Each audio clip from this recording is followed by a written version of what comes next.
আমি মোহাম্মদ উসমান গনি সালিহি, প্রধান ফকিহ দারুন নাজাত সিদ্দিকিয়া কামিল মাদ্রাসা ডেমরা ঢাকা, প্রধান মুবাল্লিগ সারসিনা দরবার শরীফ। প্রথমেই ধন্যবাদ জ্ঞাপন করছি স্যার আমাদেরকে এমন একটি গুরুত্বপূর্ণ প্রোগ্রামে আমাদেরকে সমবেত করবার জন্য। আমরা যেই সম্প্রীতি সদ্ভাব যে বিষয়টি নিয়ে আমরা কথা বলছি, জুলাই পরবর্তী গণ অভ্যুত্থানের এই সুন্দর বাংলাদেশ দেখবার পরে সত্যি আমি অ্যাবসুলেটলি একেবারে হৃদয় থেকে, হৃদয় গহীন থেকে এই কথাটি অবশ্য আমি বলতে বাধ্য যে সদ্ভাব ও সম্প্রীতির রোল মডেল ছিলেন প্যারা নবী রসুল করিম সাল্লাল্লাহু আলাইহি ওয়াসাল্লাম। তিনি যে আইডল, তিনি যে আদর্শ আমাদেরকে দেখিয়ে দিয়েছেন, আমরা যদি প্যারা নবী রসুল করিম সাল্লাল্লাহু আলাইহি ওয়াসাল্লামের সে আদর্শকে বাস্তবায়ন করতে পারি, আমি মনে করি এই নতুন বাংলাদেশে আমরা যদি আল্লাহর নবীর আদর্শ যদি আমরা বাস্তবায়ন করতে পারি, তাহলে আমাদের দেশে যে অন্যান্য ধর্মাবলম্বী যারা আছে এবং যাদেরকে আমরা সংখ্যালঘু বলি, আসলে ইসলাম সংখ্যালঘুদের পরে কখনো অত্যাচার করেছে, নির্যাতন করেছে, নিপীড়ন করেছে এমন কোনো এক্সাম্পল ইসলামের ইতিহাসে আমরা খুঁজে পাই না। বরং রাসূলুল্লাহ সাল্লাল্লাহু আলাইহি ওয়াসাল্লামের কাছে সংখ্যালঘু যারা এসেছিলেন তাদেরকে নবীজি তাদের সেফটি অ্যান্ড সিকিউরিটির নিরাপত্তা দিয়েছিলেন কিন্তু প্যারা নবী রাসূল করিম সাল্লাল্লাহু আলাইহি ওয়াসাল্লাম।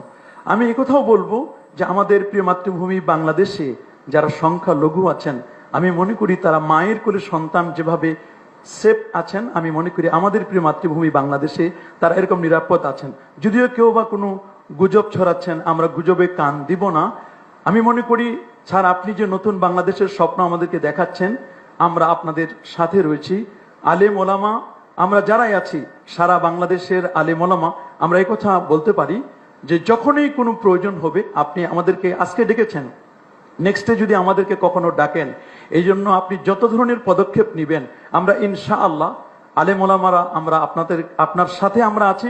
যখনই প্রয়োজন হবে আমরা ইনশাআল্লাহ আপনার ডাকে আমরা সাড়া দিব ইনশাআল্লাহ।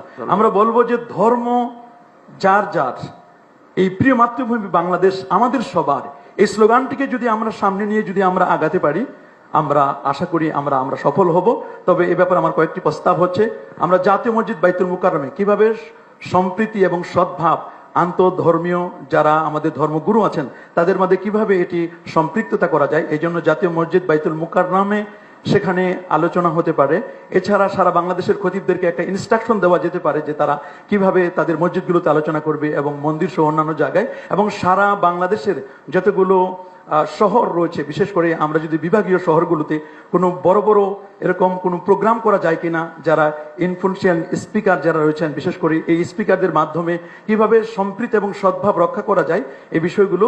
এছাড়াও আমরা আমাদের বাংলাদেশ টেলিভিশন সহ অন্যান্য চ্যানেলগুলোতে আপনার নেতৃত্বে বা এরকম কোনো আলেম ওলামা বা অন্য কোনো ধর্মগুরু যারা আছেন তাদের মাধ্যমে এমন কোনো বক্তব্য আমরা কোট করতে পারি কিনা যাতে করে মানুষ এগুলো শুনে কমপক্ষে তারা আশ্বস্ত হবেন যে না আসলে আমরা নিরাপদে আছি, আমরা নিরাপদে থাকব।